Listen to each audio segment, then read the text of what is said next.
Good Good morning. morning. Jinx, Crystal. Good morning, folks. Welcome to the County Office of Education Environmental Literacy Community of Practice. And we can see people are still joining us. So we'll wait like 1 minute and then start to get rolling. While we wait, does anybody, how about sharing in the chat the a highlight from your summer that relates to the environment?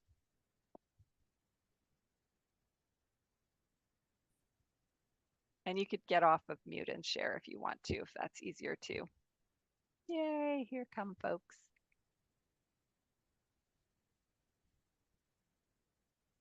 Oh my gosh. Crystal saw the confluence of the Atlantic and Mediterranean Sea. Rangeland Resource Management. That's a cool program, Carolyn. Congratulations to your son.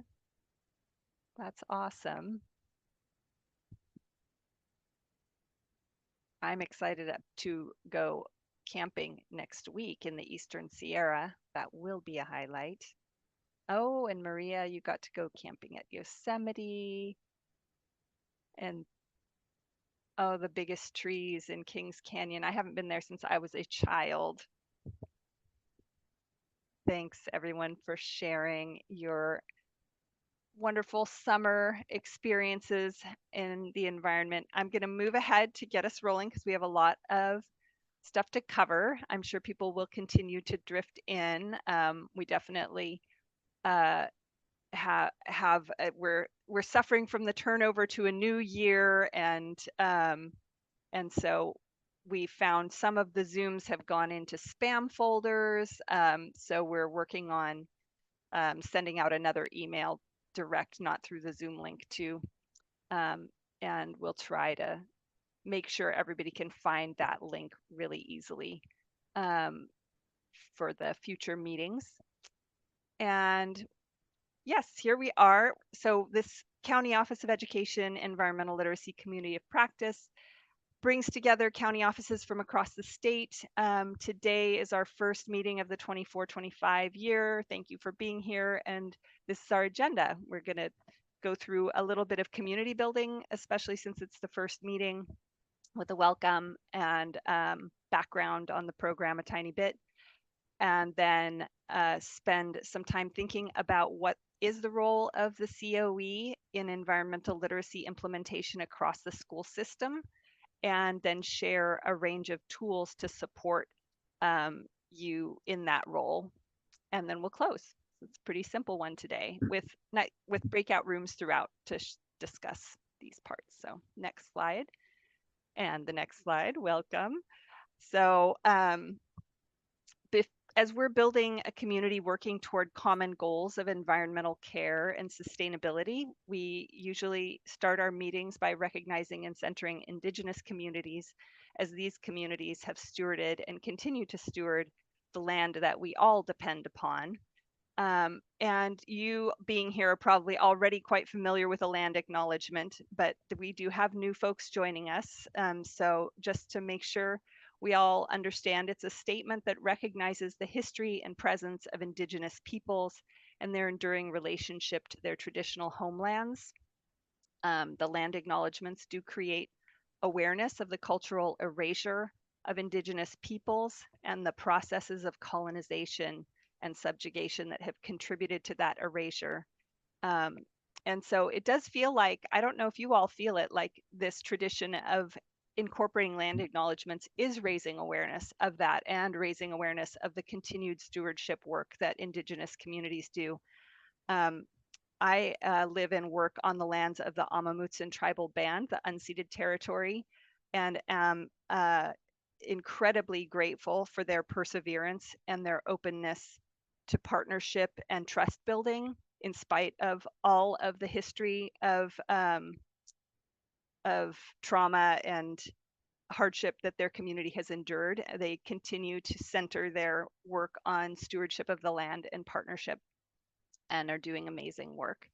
And I wanted to focus on this idea of going beyond land acknowledgement. The Native Governance Center provides a guide specifically for that and recommends that you don't waste a ton of time trying to create the perfect land acknowledgement. That time can be spent actually helping Indigenous communities. And so they have created a guide with steps to create a plan for action.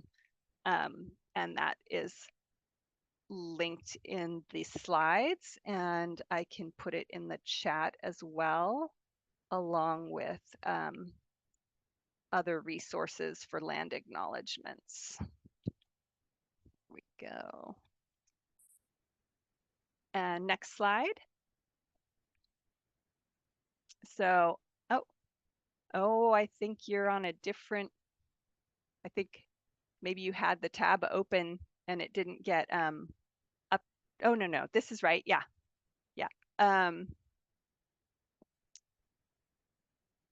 No, that's interesting. I had another slide there. I don't know what happened. Well, I'll Just yeah. Okay. That's okay. which one you So want, Emily?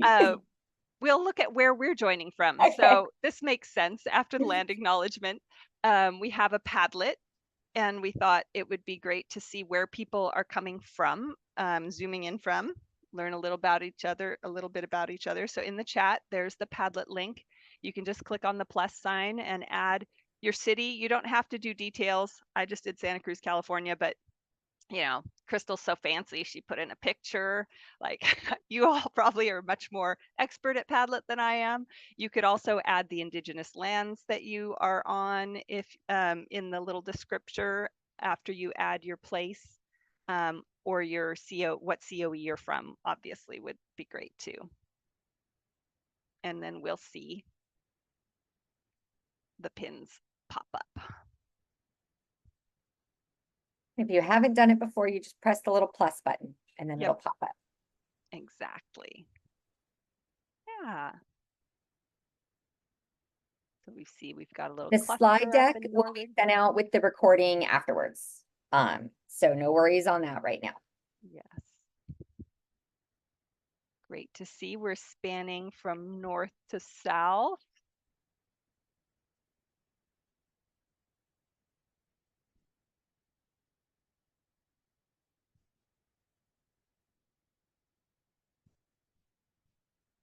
Yep, great.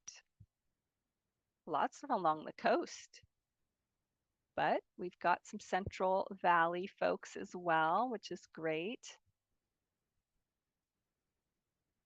Right.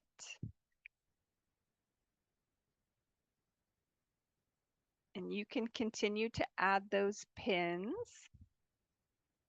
And we'll keep this for the future too, when we have, we can continue adding to it. It's great for us to be able to see the spread of where we all are coming from. And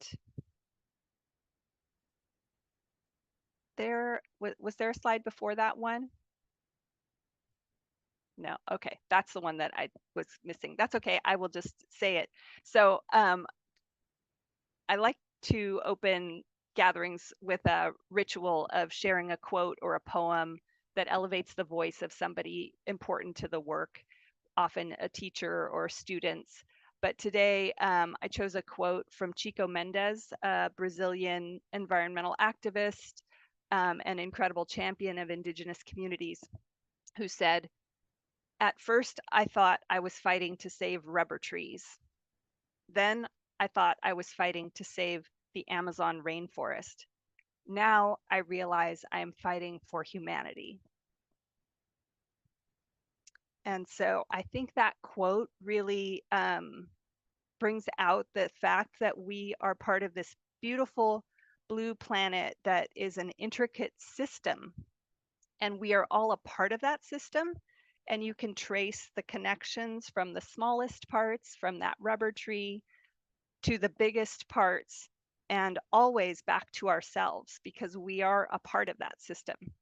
And so the connector for us all to think about is that connection we have to this system. So we're going to go into just a quick pair share. where you will each have 2 minutes to just share one thing you get from nature that sustains you, one thing you give back to nature, whether it's an action, something you do to protect it, um, and one thing you hope to gain from this County Office of Education group to build that connection even more. And I will put those prompts in the chat. Oh, somebody else did. Thank you. And we'll just get into breakout rooms in pairs. So 2 minutes each. This is a 5-minute breakout. There's a couple of rooms that have 3 to make sure we don't have anybody who just has 1. Yes, that's fine. That happens Okay. pretty easily. All right, the rooms are open. Thanks, Julie. Welcome back. Welcome back, everybody. I hope that was nice to connect with a colleague, whether you know each other already or it's someone new. And we also just realized we never introduced ourselves. And so sorry about that. I'm Amity Sandage, Environmental Literacy Coordinator at Santa Cruz County Office of Education. And I see a lot of Santa Cruz in the house. Yay for my county team. And then I'll let Crystal, Julie, and Rachel introduce themselves quickly. Hi, I'm Crystal Starhow. I'm at the San Diego County Office of Ed, and I'm with the Cali COE group. Hi, everybody. I'm Julie Hilborn. I'm the Environmental Literacy and Sustainability Coordinator at the San Mateo County Office of Education, and I'm also with the Cali COP group.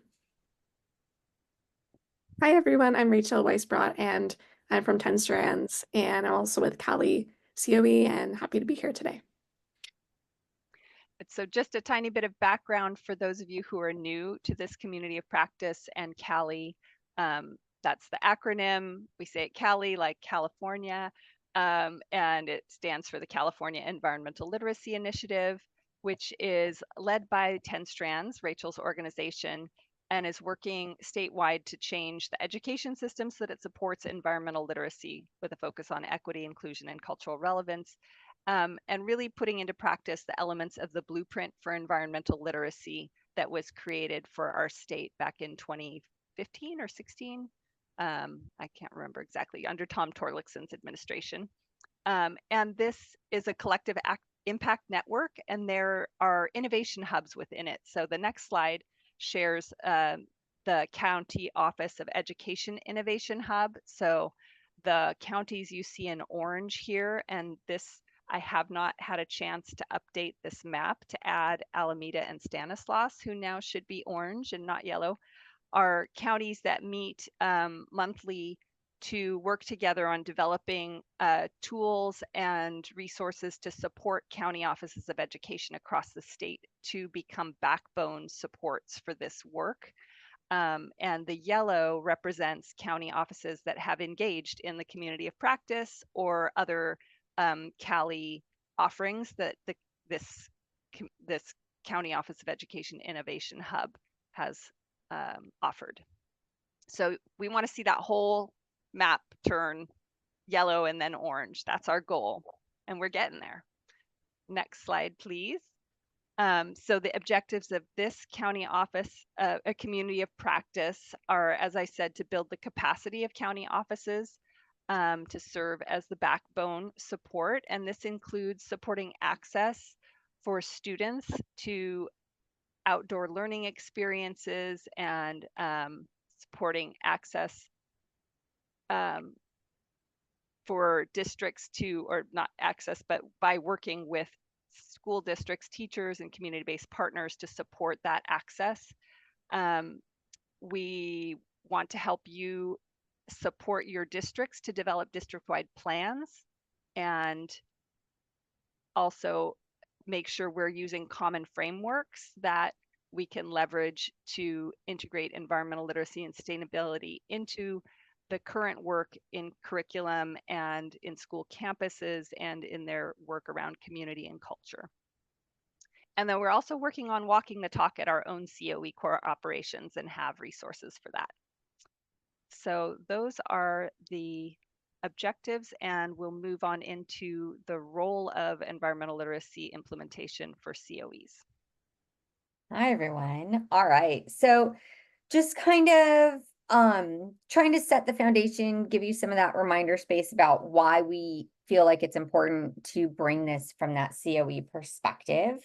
So some of these slides, I'm sure, are familiar to you. Some may be brand new, but really just to get us all in the same space as we're kicking off a new year together with this work. So thinking about our California education system and the way it's sort of nested together, we really think about the idea of who's got control, who has influence in decision-making at our various levels when it comes to environmental literacy. And we look at the way that this builds up. The county office is really a space to bring some influence into the districts and to really bring these 1,018 districts together with some understanding about environmental literacy to move things forward. If we try to target them directly, there's just too many. So we really think from this statewide perspective, if we can get all of our county offices having some ideas about environmental literacy and wanting to bring that within their own counties, that's really going to help us spread the joy of this work. And as a reminder that we are sort of grouped into service regions as counties. So I'm down here in Region 9, and we also know, just on a side, that we have some CREEK grants that happen across our work. So if your county is in the north, you have a grant happening up here that Shasta is the lead for. If you're here in Central, Amity is part of a group of people leading that work. And then down here in the south, for regions 9, 10, 11, which is kind of weirdly triangular, I'm leading that work. So it's another way for your county office to make sure you're getting involved with environmental literacy. But man, this map looks so much cleaner than the one that shows all of our districts bit by bit. And so again, just kind of why we think that the county offices are so vital to this work. As we move forward and try to help all of our students have experiences to really become environmentally literate while they're in TK-12. This set of data always just wows me when we think about where our students are in districts and what kinds of districts we have in California. So we have only 2 of our districts considered to be in this like extremely large section, and then the rest, as you see, we have 406 extremely small districts, and I'm sure all of you can picture exactly one of those at least, if not more, within your county office of what those extremely small districts look like. I can be really honest with you, these 2 districts, one's in LA and one's in San Diego, so I definitely have some work that I need to do alongside that district to get to all those kiddos. But when we think about that, we can do some math and really say, wow, we could reach, if we go with those medium districts, we can reach about 80% of our students. And so we can really think about where do we put our work, where do we put our time and effort, and how do our county offices leverage what's happening in our counties to get this work done. And so when we come back to this map of all the districts, we can see that if we look at our large and medium districts, 246 of our districts have 80% of that enrollment. Versus when we look at our smalls, it takes 775 school districts for us to get that other 20%. Those little tiny rural districts, those one-room schoolhouse districts. So really thinking about how to get there and what that work's going to look like for all of us as we go through. So we really want to think about why COEs are a leader for the change that we have here in the state. I'm sorry, give me one. So we are in this nested space where we're thinking about county offices as that trusted background, that real big connection between CDE and what's happening with our LEAs. thinking about the idea that counties tend to be that focus for equity and inclusion, and looking at environmental ed as a space where all of our students should have the opportunity to go outside. They should have trees on their campus. They should have their understanding of their connection to nature brought into what happenings with their schoolyard. So we can also be the intermediary, not just with CDE, but between all of these other agencies, our community-based partners, are non-governmental agencies that are supporting districts. How do we help bring this message across all of this work? And we think about that across these three pillars. So we think about our work as campus, curriculum, and community and culture. And we say, you know, when we think about our campus, our facilities, our grounds, what are those practices that are we doing? What are those things that we're doing to help create both a laboratory for learning, but also that sustainability within our space? How does our curriculum bring environmental literacy and sustainability across all content areas and vertically TK-12? And what are we seeing in the community and culture where we're prioritizing resiliency, mitigation, adaptation, those partnerships with the community-based partners that are going to help us with this work? And all of that brings us to, within these three pillars, some questions that we want you to think about.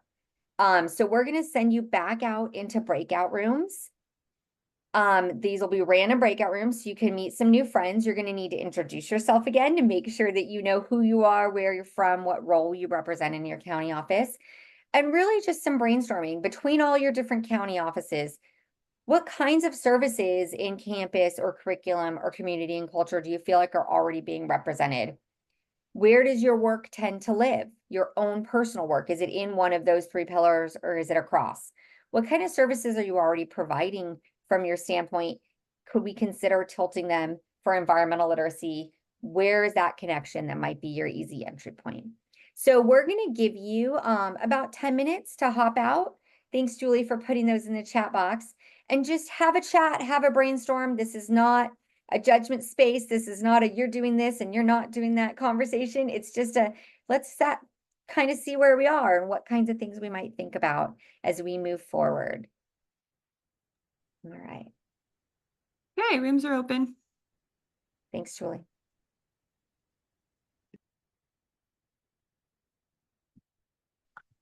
We hope that that was the right amount of like getting some brainstorm time, but not so overwhelmed that you thought you had to solve the world's problems.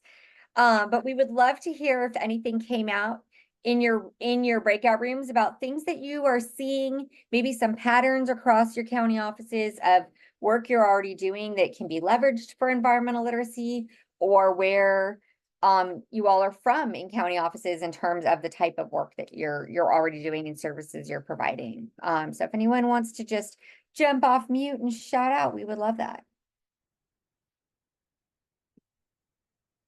I'll share, Crystal. In our breakout group, we talked about the connection with environmental literacy and STEAM.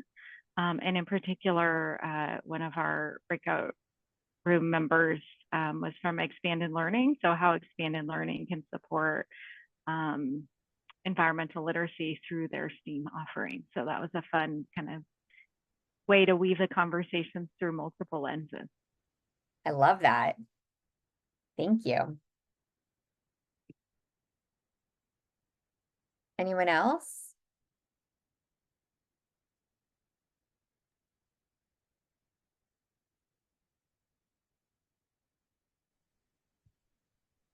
I just see a note in the chat from that was finishing a thought from their breakout room, but it makes me think about school gardens and green spaces on campuses as one of those areas. If you have schools that have school gardens as an obvious fit.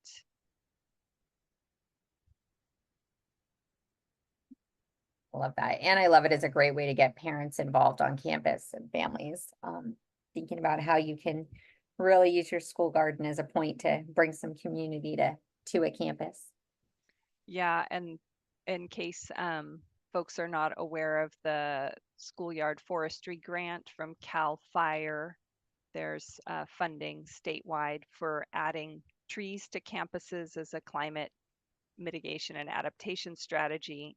But it mandates that the trees are where students spend time on campus, and it mandates that the students are involved in the process of choosing and planting the trees, and it has a goal of 30% tree cover on all campuses in public schools by 2030, starting with prioritizing high heat districts with low tree cover.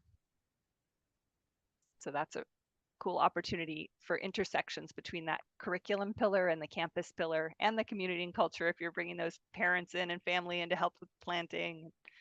Yeah. Exciting opportunities. And I'm just going to ask, can I get like a raise of real hands or digital hands? How many of you come to this work in your COE from that curriculum pillar already?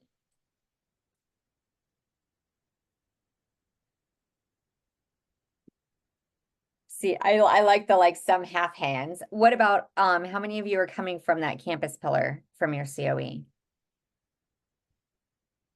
Okay. That's what we're expecting a lot of times. Yeah. Okay. So and community and culture. Community and culture. A little bit. Yeah. Okay. People working on that overlap too.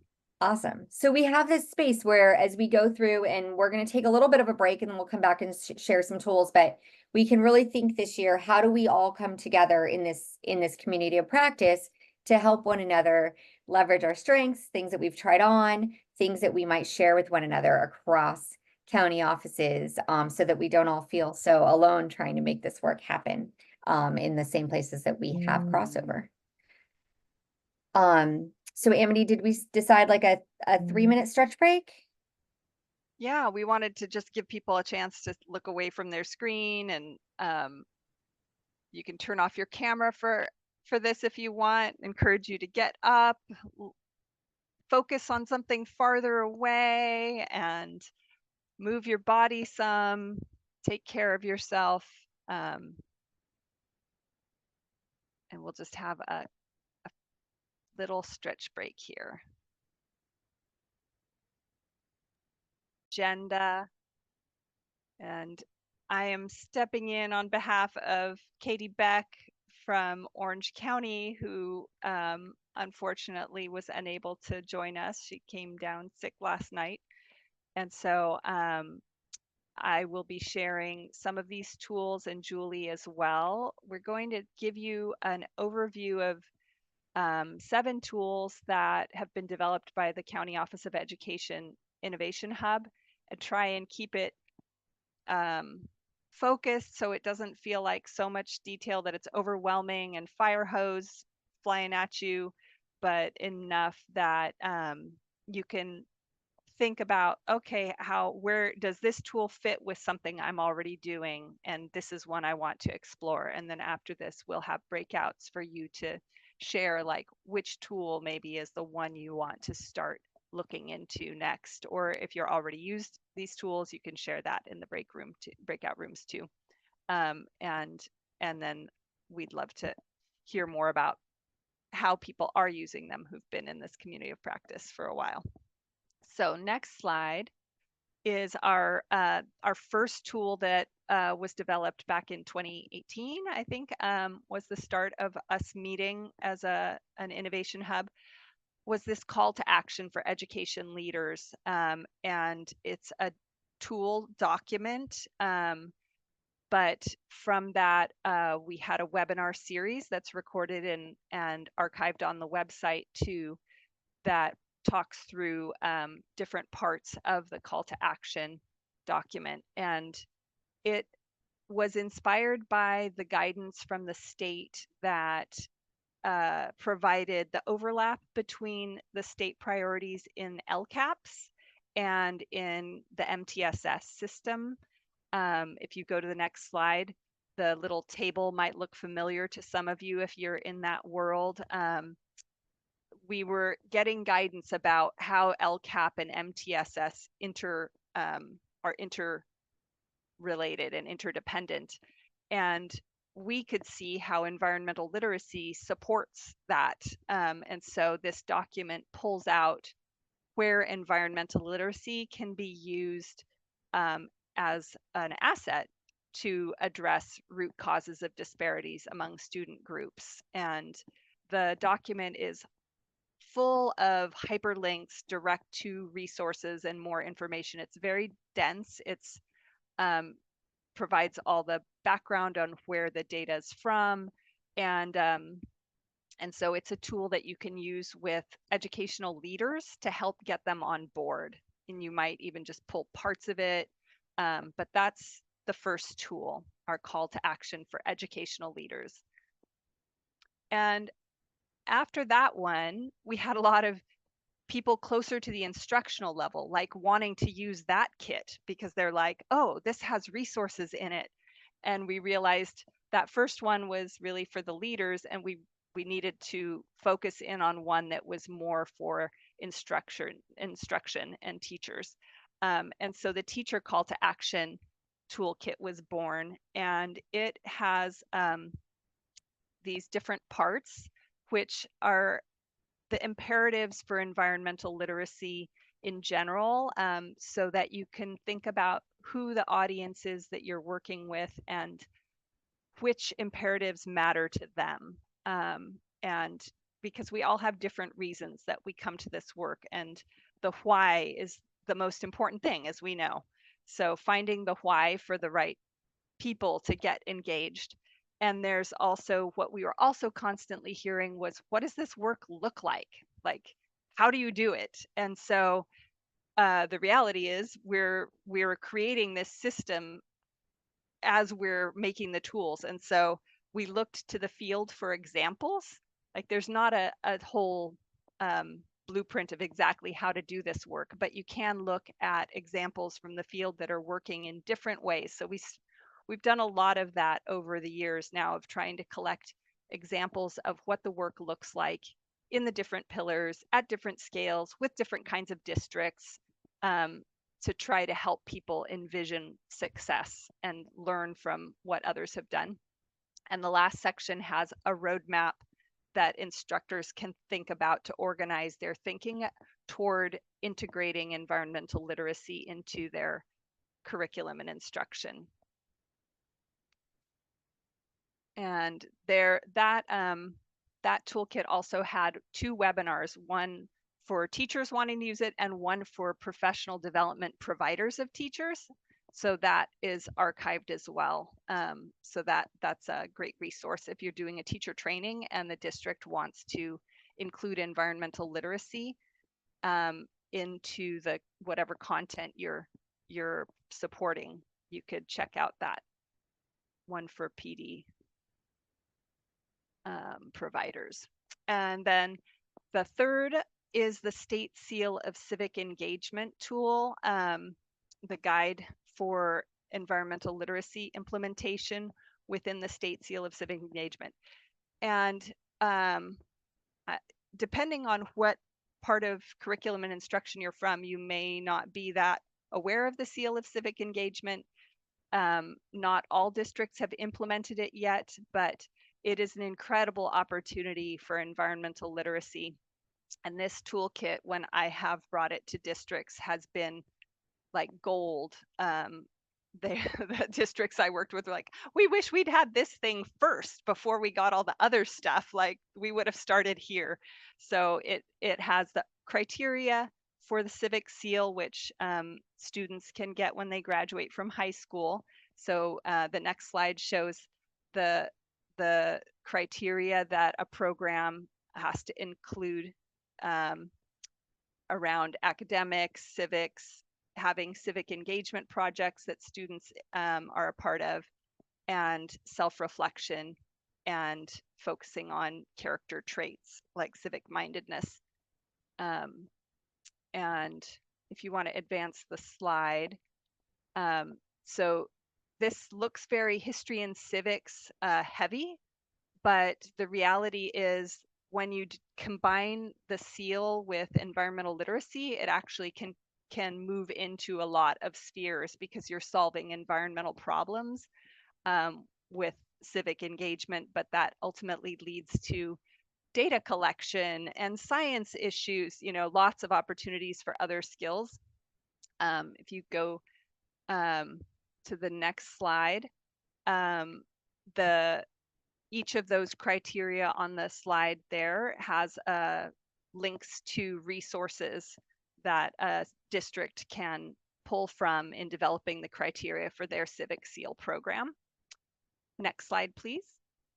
And the other part of this toolkit that everybody really appreciated was, again, the student snapshots, like what does the work look like, that had, it's not only a high school process that if you are engaging students earlier in civic learning, they're going to be much more motivated and engaged and ready for getting the seal in high school. And I will just include one little link here to a story of a teacher who got, I think, the seal for 17 of her students, managed to get the seal of civic engagement through her science class work, looking at urban heat islands in their community and learning about redlining and environmental justice, and then having projects to share solutions with the community. And so, like I said, it looks very history heavy, but it really can live in other class spaces as well. And then I'm going to turn it over to Julie to share the rest of the toolkits. Oh, and I just put the link to the blog about that project. It was in Watsonville, California, at Watsonville High, in one of our most, it's like right in the heart of where the levee breached with the flooding, very highly impacted area in terms of climate change. All right, thank you so much, Amity. All of that was amazing. I actually learned a couple of little things. And so I'm going to talk a little bit about the Community-Based Partner Network Toolkit. So you can see that Callie has been really amazing. This was actually before my time that all these toolkits were created, but Callie has created a lot. So just, take all of this and figure out where is your sphere of influence, because I know it can kind of feel overwhelming. So the Community-Based Partner Network Toolkit, it really came out of the COE Innovation Hub knew that there were a lot of counties that had effective community partner networks. And there were a lot of partners that were actually asking about networks and wanted to be included in networks. And so the hub decided to put together a toolkit so that the COEs could create their own regional networks. And the goal for all of these networks, well, I won't say specifically the goal, but generally speaking, the goal is to have every student receiving environmental education experiences. And so it's really important to have local networks that can reach every student. And so, for example, our network in San Mateo County is very established. And so now we have a dashboard where we actually keep track of our impact on students, so we can see where are kids getting these experiences, and which kids and which districts and which schools are not getting them. And we look at it from an equity lens as well, because many partners realized, oh, we're serving a lot of private schools, but we're not necessarily serving, all the kids on the coast where we're located, who might be more disadvantaged or have higher needs. So those networks are really, really helpful for the community-based partners, and also for making sure that students are getting these experiences. So creating the toolkit, they actually put out a survey to the community partners across the networks. And so, it's research-based in that way.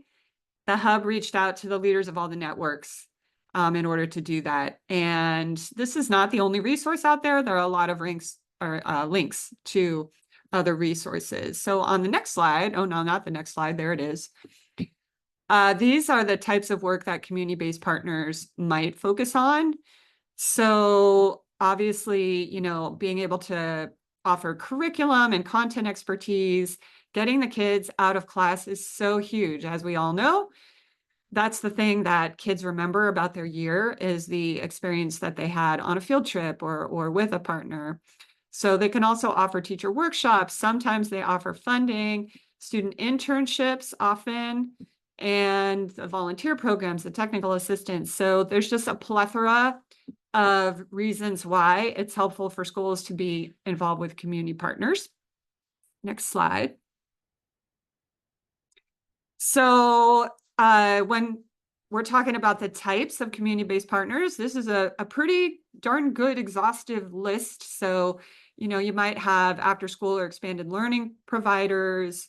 There may be museums or aquariums or zoos or parks or residential outdoor schools or youth development organizations, agencies as well. So in our network, we have, you know, the sustainability department for the county, and we have Rethink Waste, which is a hauler and an educator, and we have mosquito and vector control. So all of those also often offer programs for students, and they're just great partners. Often they can provide funding as well.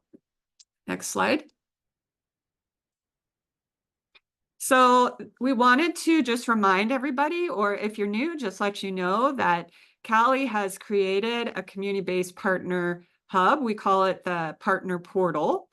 And I think actually it would be helpful if we just clicked on the link. I think, Crystal, if you click on that picture, it'll just take us straight there on the slide.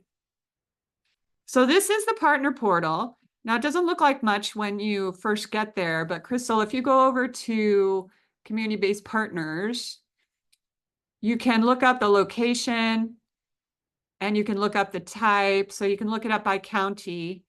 And so this is really helpful for teachers to be able to see, okay, what kind of community partners are in my area and what kind of programs do they offer? And then down here, we have all the county offices of education. So if your county office is not in there, then we definitely could get it added in. So you can search by county that way as well if you click on the county office. So this is just a really amazing resource for being able to find programs and also for the programs to advertise themselves, because I know that like this is the way that I advertise with my teachers in my county. Next slide. All right, so see how this is purple? The community-based partners section was yellow. And so now we're moving into yet another toolkit. It's sometimes unbelievable to me how much Cali has done in the last several years. So there are county office case studies that can be very helpful, especially to new county offices that haven't engaged as much in environmental literacy. These case studies talk about the journey that the different county offices have gone through. So if you go to the next slide, it talks about, you know, how do you implement environmental literacy? How do you get the buy-in? So this is a little graphic that we think about that is a fluid graphic because you know, you might gain buy-in with particular people in your county office, but maybe not at every level. And this is still true for us as well. You know, like we're obviously a county office that has been very engaged in this.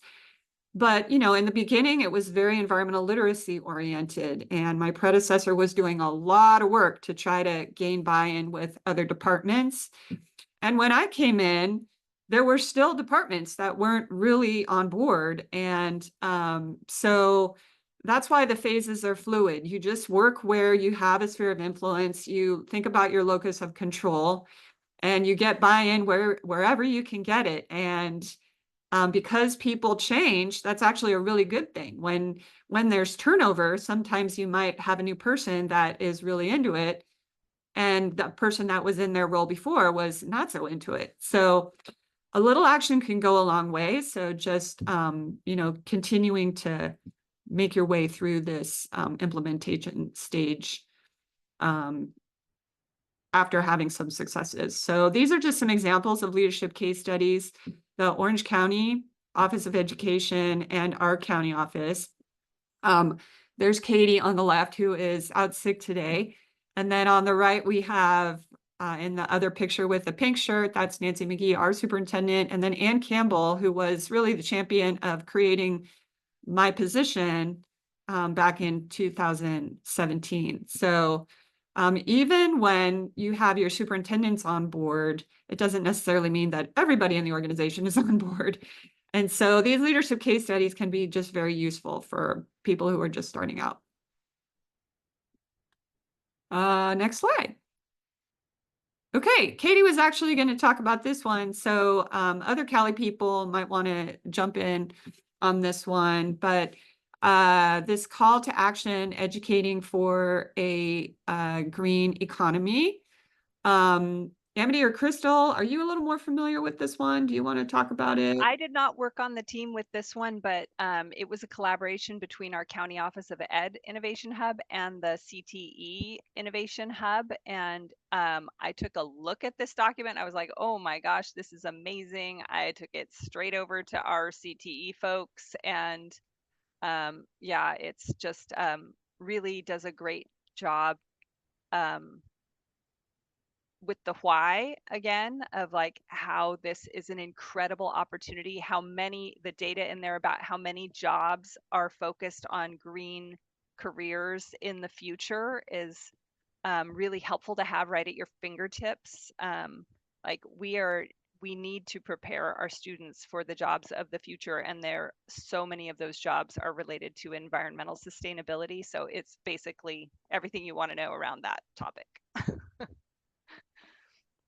Right. And I just in the chat, I just put a single document that has the links to all the tools we just talked through. If that's easier for you than going to each of the slides to find the link to that thing. Katie had put that together, so you can access that. Okay, so we are going to move into breakout rooms once again. We're going to put you with new people once again so that you can interact with lots of different people here. I dropped some questions into the chat just about the resources and how you've used them before, if you have used them, and if you haven't used them, which ones do you feel like might be useful to you? Like what'll be your go-to resource to start with, and who might you engage at your county office? So we have breakout rooms that are either 3 or 4 people. And I'm going to go ahead and open those. And if you have any questions, feel free to shout out. And welcome back to some of you. We're waiting for the rest of the folks.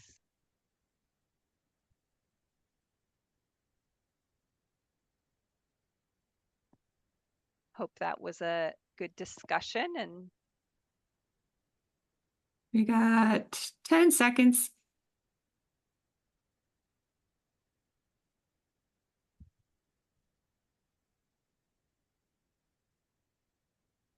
all right. Okay. All right, welcome back, everybody.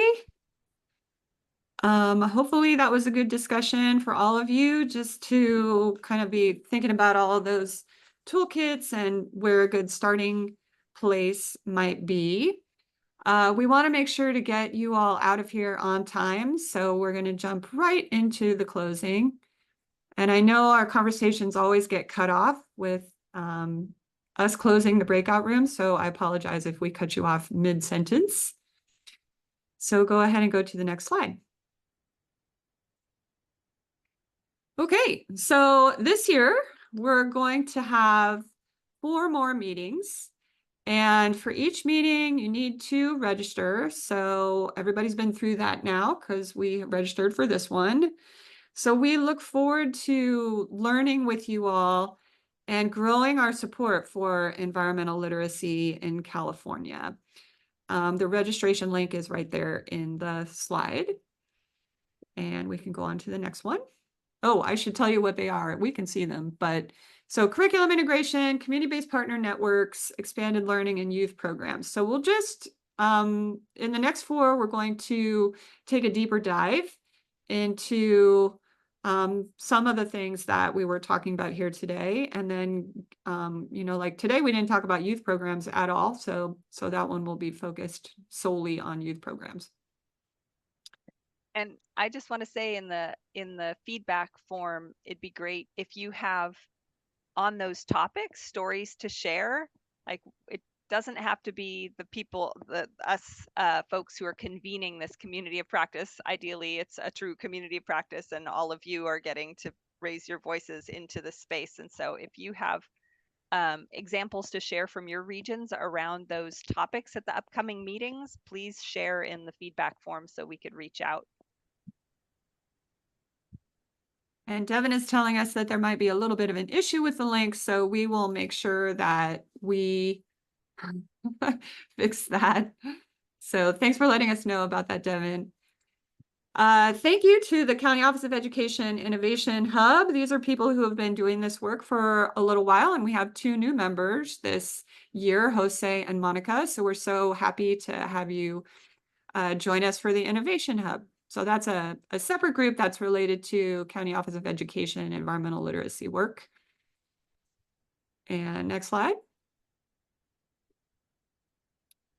Okay, so we are going to do our GOTS and needs. There is a form that we're going to put into the chat for you. So GOTS are something that inspired you or you're going to carry forward from today. And then the needs are something that you're hoping to discuss or learn with the COP this year. So maybe you still have some questions or have some other ideas about things that you would like to hear about as we go through our year together. So thank you for filling out that form. The form really helps us to be able to meet your needs better through these upcoming sessions that we're going to have. So go ahead and fill that out. And I just want to also thank everybody for being here. All of the tools that we shared are on the Cali site, and you can just bookmark that site. Oh, I skipped right over a slide. We'll go back in a second. So yeah, they're pretty easy to find because Cali has a resources section. So you can see up there in blue, there's a resources. And if you click on that, then you can go down to, once you're on the site, then you can access all of the resources that we shared. And then what slide did I skip? I think I skipped something. It was just the partner portal, which we talked a little bit about in the community-based partner network. Yeah. Okay. Yeah, so yeah, so Celeste Royer is the person at 10 Strands who facilitates this partner portal. So if you'd like to have a free microsite, then you can email C. Royer there. Her email is there. Okay. So I think, I'm just looking here, I think we've covered it all. So once again, thank you everybody for being here. Thanks for filling out our GOTS and needs. And we appreciate all the work that you're doing to advance environmental literacy in California. thank you. And have a great, yes, long weekend, definitely.